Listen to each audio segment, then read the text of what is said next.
We are thrilled to begin a brand new segment every week here on the Mike Gallagher Show called the Arthur Aidala Power Hour Legal Segment. I've been wanting to have this guy's wisdom and his wit and his expertise on this show for a long time, and I think our pal Jerry Crowley and our friends at AM 970, The Answer in New York City, put it together. So, Arthur Aidala, you're described as a legal titan. You're a heavyweight.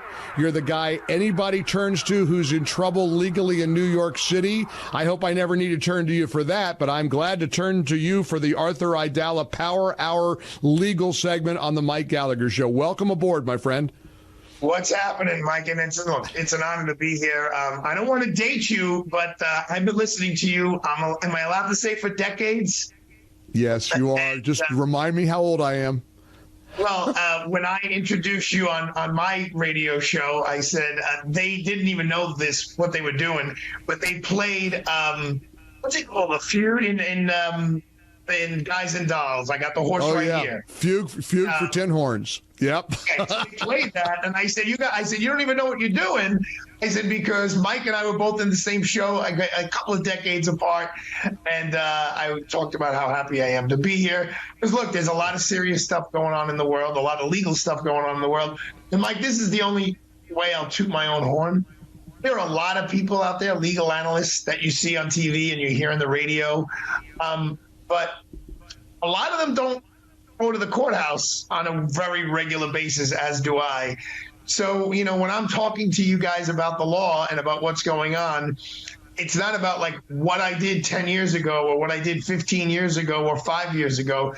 Courthouse where Donald Trump is right now, facing off with Michael Cohen, I go in and out of that courthouse. The Southern District of New York courthouse where Sam Brakeman-Fried is, I live in that courthouse almost. So, these are things where I'd like to bring to you, Mike, and your audience, a real insider's look as to how these things unfold and what reality is, as opposed to maybe what we read in a very biased and skewed newspaper.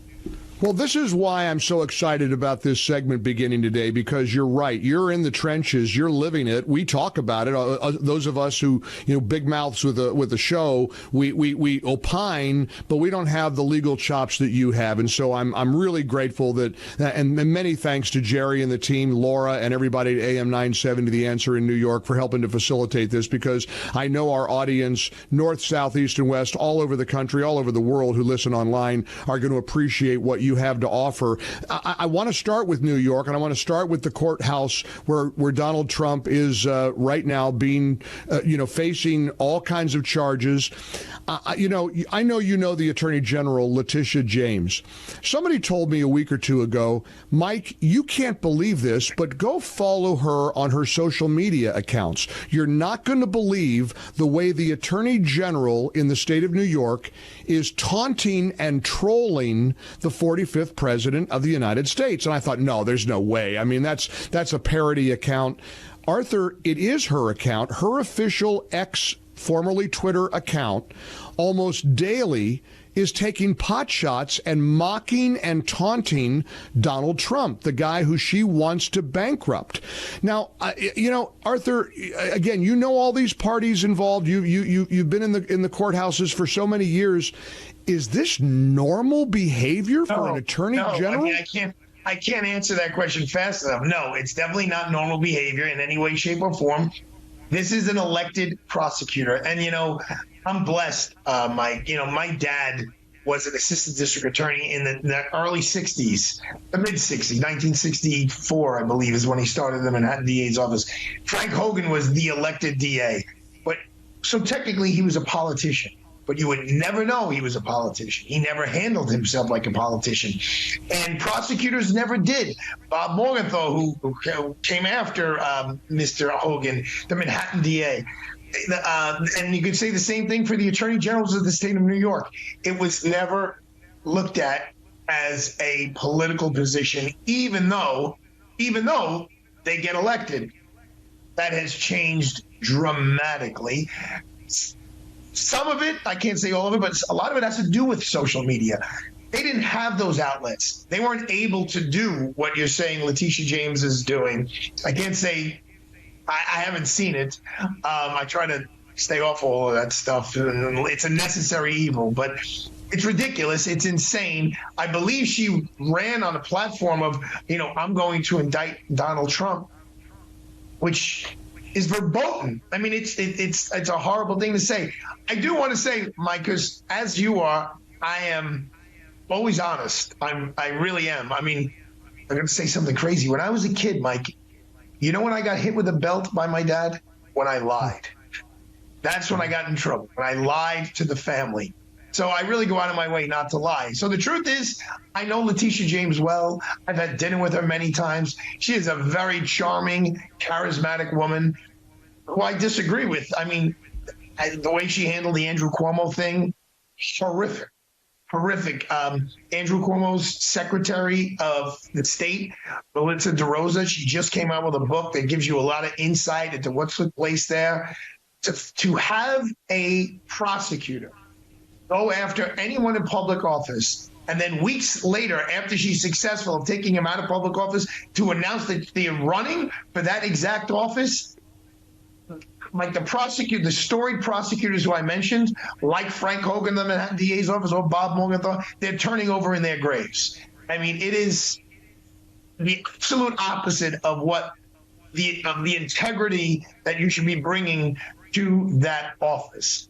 So it's hard to get a fair shake nowadays, and guys like Mike Gallagher bringing these issues to the airwaves, and I hope to help just a little bit once a week to just enlighten your audience as to what's really going on out there. Every Friday at this time, the Arthur Aidala Power Hours legal segment on the Mike Gallagher Show. And this is why we wanted to bring you into this, because and have you regularly appear with us, because you know these people. I mean, I don't know Letitia James. Here's what I know of her. I want to play for you a clip of Letitia James a few years ago. She campaigned on a promise to get Donald Trump. Now she's trying to bankrupt him in a New York courtroom. Here she was on the campaign trail just a few short years ago. So we've got to stand up to the federal government. We've got to stand up to bullies. And we've got to stand up to an administration which is too male, too pale, and too stale.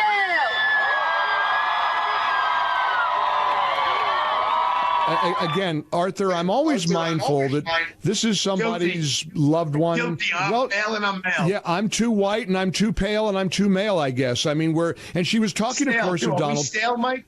Stale, we're male, we're I don't know. But it's absolutely repulsive to think that she is in this important, powerful position.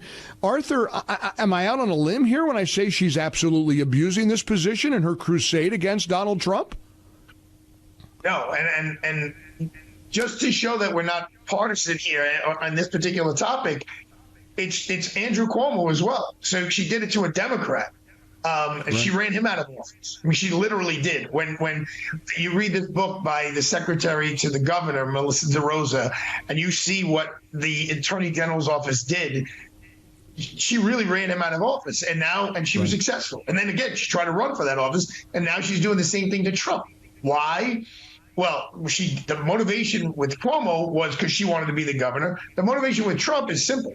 It gets votes. The city of New York has the biggest voter turnout of the entire state. So although the state may have a lot of Republican voters, the city still carries the day when it comes to elections, statewide elections. So she's throwing the red meat to the lions that vote for the state attorney general. And she's giving them what they want. And what they want is Donald Trump. I mean, Mike, you would know better than I what the voting was in New York City, Donald Trump versus Joe Biden and Donald Trump versus Hillary Clinton. But I'm pretty sure it was pretty heavily Democratic.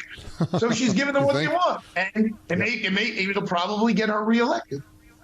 It's shameful. Well, it may get Donald Trump reelected, because I think Americans are disgusted with what they're seeing, and the polls continue to support the narrative that Trump is going to emerge as the front runner and the likely GOP nominee. And one of the things, Arthur, as we wrap things up for this very first installment of the Arthur Aidala Power Hour legal segment on our show, I want you to speak to the weaponization of our legal system. You come from a family of legal minds. You live this. this, you breathe this, and I find it, as a layman, appalling to watch the way the Justice Department has been weaponized, the New York Attorney General's office has been weaponized. It's disgusting, and I want to get your insights on that a lot. Arthur Aidala, welcome formally to the team. Every Friday at this time, we're going to chat together, you and me. Maybe one of these days we'll do a duet, and we'll play a little Nicely Johnson off each other. Great work. Keep fighting the good fight, and we'll check with you again next Friday. Thanks again, Mike. You're the best. I appreciate it very much.